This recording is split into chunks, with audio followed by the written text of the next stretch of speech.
Virus پہ policy نہیں ہے حکومت کی، کسی بھی چیز پہ نہیں ہے. آپ کے خیال میں اس قسم کا بیان جو ہے اس میں مبالغہ آرائی بہت زیادہ ہے؟ کیونکہ ظاہر ہے کہ پالیسی غلط ہو سکتی ہے، ٹوٹی پھوٹی ہو سکتی ہے، لیکن پالیسی تو ہوتی ہے حکومت کی ہر معاملے پہ. آپ اس سے اختلاف کر سکتے ہیں، لیکن اگر آپ یہ کہیں گے جی پالیسی نہیں ہے ہماری پاکستان کی، تو یہ بہت زیادہ غلط جملہ نہیں ہوگا. جی آپ ود ہولڈنگ ٹیکس لگا کے ریاست چلانے کے 80% پیسے عوام سے لیتے ہیں. نوکریاں مانگنے جائیں تو وفاقی وزیر کہتے ہیں یہ تو ہمارا کام ہی نہیں ہے. خود ہم سے نوکری لے رکھی ہے، ان کے بچوں کی پڑھائی، ان کی ہر چیز جو ہے وہ ٹیک کیئر ہم ریاست کرتی ہے، اور ریاست کو ہم ٹیکس دیتے ہیں. ایک ہی اکنامک ماڈل ہے ان کا، نیو لبرل جو کنسنسس جو ہے، جس کے ٹکڑے ٹکڑے پوری دنیا میں بکھر پڑے ہیں. کوئی بندہ کون سی پالیسی پہ بات کرے؟ کوئی آ کے بات کرتا ہے؟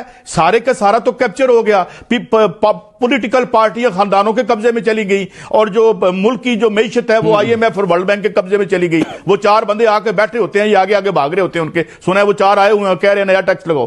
بات یہ ہے کہ آپ کے پاس کیا ہے؟ کوئی ایک آواز ڈسینٹ کی ہے پوری دنیا میں؟ یہ 1980 سے لے کے اب تک دنیا میں اودم مچا رکھا، اس سیارے کو برباد کر دیا اس نیو لبرل کنسنسس نے. کسی مائی کے لال میں جرت ہے کہ ٹی وی پر بیٹھ کے بات ہی کر دے اس کے بارے میں؟ تو یہ کیا کریں گے؟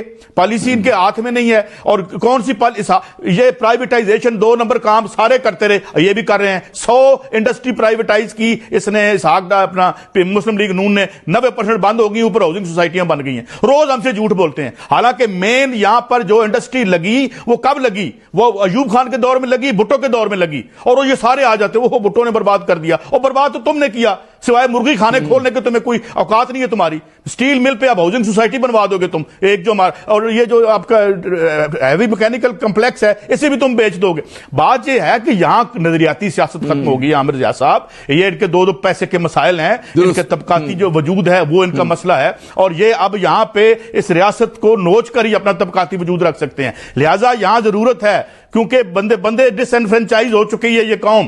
صرف ووٹ ڈال دینا اور بندہ MNA پہنچ جانا وہ نہیں ہو رہا. کوئی میری بات نہیں ہو رہی ہے اس ملک میں کسی کے بندے 4 12 15 کارٹل ہیں. جو یہ اسحاق ڈار ابھی ڈان پہ جائیے گا تو یہ 12 کارٹلز گنوائے تھے اسحاق ڈار صاحب نے اپنے دور حکومت میں، جن کے مفادات کی جو ہے وہ ریپرزینٹ ہوتے ہیں آپ کی اسمبلی میں. تو عام بندہ کدھر گیا؟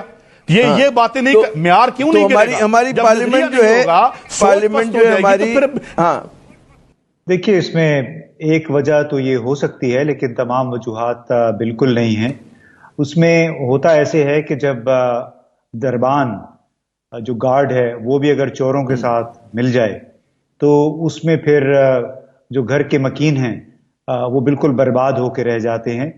تو اس صورتحال میں یہ کہوں گا کہ اگر ہمارے اسمبلی کے ممبران گارڈ کی حیثیت ہے، ان کی نگہبان کی حیثیت ہے، تو بیوروکریسی اس ملک کے اندر پھر وہ چور ہے. کہ بے شمار ایسی مثالیں ہیں کہ چونکہ زیادہ پڑھے لکھے نہیں ہیں ہمارے ارکان پارلیمنٹ، جو پڑھے لکھے ہیں وہ پھر اس حساب سے محنت نہیں کرتے، دستاویزات کا مطالعہ نہیں کرتے، اور اگر کرتے بھی ہیں تو پھر وہ کچھ پارٹی قیادت کی شرائط میں کچھ بندھے ہوتے ہیں، کچھ مجبوریاں ہوتی ہیں، ان کی پاؤں میں کچھ بیڑیاں ہوتی ہیں، جس کی وجہ سے وہ کھل کے وہ بات نہیں کر سکتے جو انہیں کرنی چاہیے. تو اس کا نتیجہ یہ نکلتا ہے کہ سیاسی قیادت خود اگر کام نہیں کیا ہوا ہے وہ بیوروکریٹ کے پاس چلا جاتا ہے، اور بیوروکریٹ پھر وہی اپنا ایک لگی بندی سوچ کے ساتھ ان کو مس گائیڈ کرتا رہتا ہے. جیسے ابھی FBR کی بھی بات ہوئی ہے، لکیر کا فقیر ہوتا ہے. تمام تر صورتحال کے باوجود میں میرے ایک عام نقطہ اٹھایا کہ ابھی تک تمام جو اکنامک ہماری بدحالی شروع ہوئی ہے کورونا کے ساتھ، اور اس میں سب کو پتا ہے کہ IMF نے اپنے قرضوں کو تھوڑا سا ملتوی کر دیا ہے، جو ڈیٹ سروسنگ ہے، اور یہ بھی پتا ہے کہ 5000 ارب کا جو ہم نے ٹارگٹ ہمارے لیے رکھا تھا IMF نے، وہ اب کسی صورت پورا نہیں ہوگا. لیکن اس کے باوجود FBR کے جو چہیتے افسران ہیں انہوں نے پھر وہی تجویز پیش کی ہے کہ ہمیں 5,500 ارب کے ٹیکسز دکھانے ہیں IMF کو. اب ان سے کوئی پوچھے ہماری قیادت سے بھی کہ آیا آپ لوگوں میں کوئی کامن سینس ہے کہ نہیں، یہ 5,000 5,500 ارب کے ٹیکسز کہاں سے اکٹھے ہوں گے آئندہ 3-4 مہینے میں؟ وہ امتیاز صاحب میرے پروگرام میں ہی ابھی گزشتہ ہفتے جو ہے مشیر کہتے ہیں خزانہ آئے تھے ڈاکٹر حفیظ شیخ صاحب، ان سے میں نے یہی سوال کیا تو اس میں انہوں نے کہا کہ جی وہ ٹارگٹ ریوائز ہو گیا، مطلب ایک تو کہ 4000 بھی اس بار نہیں ہو رہے, توقع یہ کہ 3900 ارب کے قریب جو ہیں جمع ہوں گے, ایک تو یہ بات. اور دوسرا یہ تھا کہ جی آئی ایم ایف اگلے سال کے لیے جو 5400 ارب کا ٹارگٹ دے رہا ہے, تو نے کہا یہ تو ابھی ان کی تجویز ہے, اس پہ ظاہر ہے کہ جو اکانومی کانٹریکٹ ہو رہی ہو, وہ اکانومی جو سکڑ رہی ہے, اس میں اس طرح کی کہتے ہیں ہیوی ٹیکسیشن پاسبل نہیں ہے.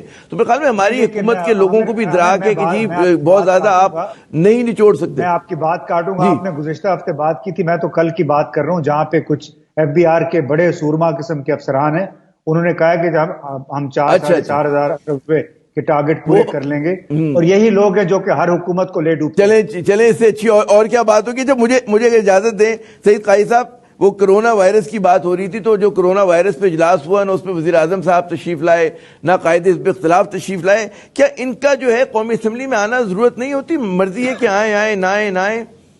جی